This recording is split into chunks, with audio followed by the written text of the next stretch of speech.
Сәлеметсіздер ме, құрметті менің оқырмандарым? Мен бүгін YouTube каналына сіздерге мұрын біткені туралы, қазір жаз айында мұрын бітіп қалып жатыр ғой. Қазір содан кейін вирусный грипптер көбейіп жатыр жаз айында. Сол туралы сіздерге мағлұмат беріп кетейін дедім. Мұрын біткенді екі түрлі жағдайда. Кейбіреулер мұрны бітіп ауыратын болса, тамағы, көзі қышып ауыратын болса, бәрін не аллергияға, не гайморитке тіреп қояды. Оны неге мен айтып отырмын? Өйткені менің алдыма келген кісілерде сондай жағдайлар көп кездесті. Мысалы, гайморит болып тұр, бас ауырып, мұрны солқылдап, бас ауырып тұр, ал ол мен аллергиямын деп жүр. Сөйтіп аллергияның жаңағы нафтазин, жаңа тамызатын аллергияның тамызатын нәрселерін тамызып жүр. Ал ол шын мәнінде гайморит болған. Ол гайморитті емдеу керек. Гайморитті тазалау керек. Үй жағдайында мысалы суға шай қасықпен бір қасық, бір үлкен стаканға шай қасықпен бір қасық толмаған бетінен ғана тұз салсаңыз, сол бетінен ғана сода салыңыз, ас содасын. Сонымен мұрынды шайқау керек болады.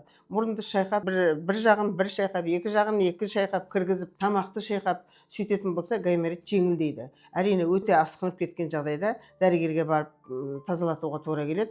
Өйткені басқа ірің кетіп қалса өте қиын жағдай болады. Сол мен жақында ғана алдыма келген кісілерден сондай жағдайды көріп, гайморит туралы айтқым келіп отыр. Гайморит қандай жағдайда болады мысалы? Терлеп тұрып, қазір кондиционерге кіріп кеттіңіз, мысалы метроға кірдіңіз, болмаса магазинде терлеп тұрып кірдіңіз. Сондай жағдайда мына гайморовый пазух дейді. Мына гайморовый пазух сол өзі бұрыннан қабынатын хронический аурулары бар, бірден гайморит ұстап қалады. Сондықтан оны хронический аурулары бар, үйге келгеннен кейін міндетті түрде әсіресе жаз айында содамен тұзбен шайқау керек болады. Содан кейін кәдімгі ромашка шөбі бар ғой, ромашка шөбімен де шайқаса өте пайдалы болады. Одан бөлек тағы да енді гайморитке қандай да жағдай болмасын, міндетті түрде тазалап емдеу керек. Мұрынды, тамақты, хронический гаймориті бар адам жаз айында әсіресе тез ұстап қалады. Қыс айында да ұстайды ғой, бірақ жаз айында қалай ұстағанын сіздер гайморитті білмей қаласыздар. Сондықтан гайморитті алдын алу керек болады. Онан кейін жаңа қабынып кеткен жағдайда ромашка шөбін, түймедақ дейміз ғой, сол ромашка шөбін қайнатып ішу керек болады тіптен. Сонда кәдімгі мына кеңсірік мұрынның барлығы жақсы болады. Ол мына гайморит тек қана басқа ғана кетпейді, құлаққа да кетеді. Ухо, горло, нос деп неге айтады? Құлаққа да кетеді, мұрынға да кетеді, тамаққа да кетеді. Сондықтан сіздердің ауруларыңызды қоздырып жіберетін жағдай болады. Сондықтан осы мен айтқандарды үйде пайдаланатын болсаңыздар, сіздер зиян көрмейсіздер. Одан кейін тағы да енді осы темада мен сіздерге аллергия туралы айтқым келіп отыр. Мына сезонный уақытпен болатын аллергиялар болады ғой, әсіресе мына полын шөбі, кейбір шөптердің жаңағы пыльцасы бар шөп бар ғой. Мына ұшатын ағаштардан да қара ағаштардың бір ұшатын түрлері бар ғой, бір көкшіл ағаштардың. Сол кезде де аллергия қозады.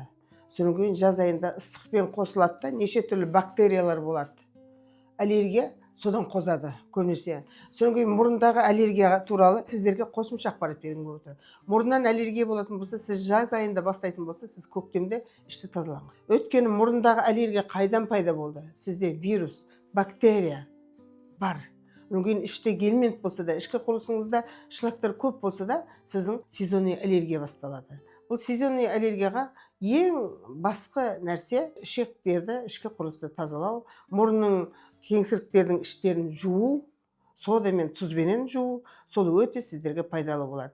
Тіптен мысалы тазалаудың жөнін білмей дәрігерге баратын уақытыңыз жоқ болып жатса, активиріне қара уголь бар ғой, кәдімгі қара көмір таблеткасы. Соны да ішу керек. Бірақ қара көмір ішкенде көп ішіп қоймаңыз. Қара көмір ішкенде ол мына сүйектегі ферменттерді ағызып жібереді. Керекті, қажетті витаминдер бар ғой, кәдімгі сіздерге жалпылама тілде витамин деп айтқан дұрыс шығар, сүйектің нәрін қазақша айтқанда шығарып жібереді. Сондықтан қара көмірді де қалай болса солай көп ішуге болмайды. Мысалы қара көмір ішкен жағдайда сіз жеміс-жидек, болмаса курага, мейіз дегендер бар ғой, өрік, мейіз, сондайларды көбірек жеу керек болады. Ол қара көмір ішкенде тек қана сіздің ішкі құрылысыңызға жеңілдету үшін ғана.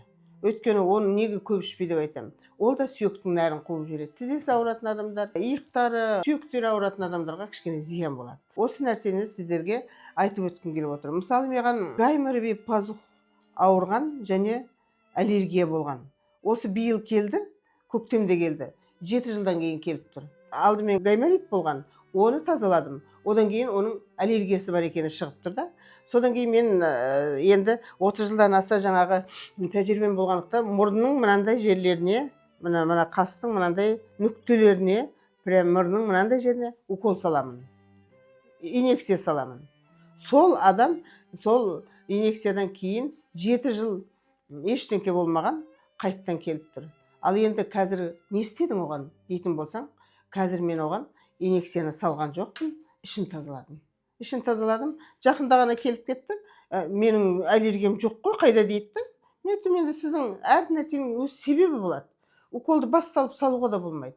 Оның әр аурудың өз себебі болады. Мысалы, біреуге укол салдыңыз, маған укол сал деген болмайды ол. Ол өзінің әркімнің ауруына қарсы себептері болады.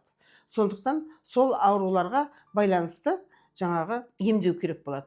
Мінекей аллергияны да сондай қозып кететін түрлерін сондай жағдайда емдеу болады. Осы қатарда жаңағы мына мұрнынан гайморит болған, әрі аллергия болған жігіт ағасы ол. Жігіт ағасы 50-ден асып кеткен жігіт кәдімгідей. Темекіні қойдым дейді. Сіз 7 жыл бұрын келгенде маған сол ине салған ба, қазір есімде жоқ. Сол темекіні де содан қойып кеттім мен дейді. Сондай көңілді, сондай позитивпен келіп тұр да, тек қана ішін тазалатып, қазір аллергиясы жоқ мысалы. Темекіні тіптен қойып кеткен. Сондықтан ол адамның бір жағы бұның барлығын істеу үшін ниет керек. Ана қазақта мақал бар ғой. Қара суға сеніп ішсең, қара су да ауруыңа ем болады деген, дертіңе шипа болады деген. Сондықтан сондай дертке шипа болатын өздеріңізге алдымен мына бас бізде. Барлығын ойлайтын ми.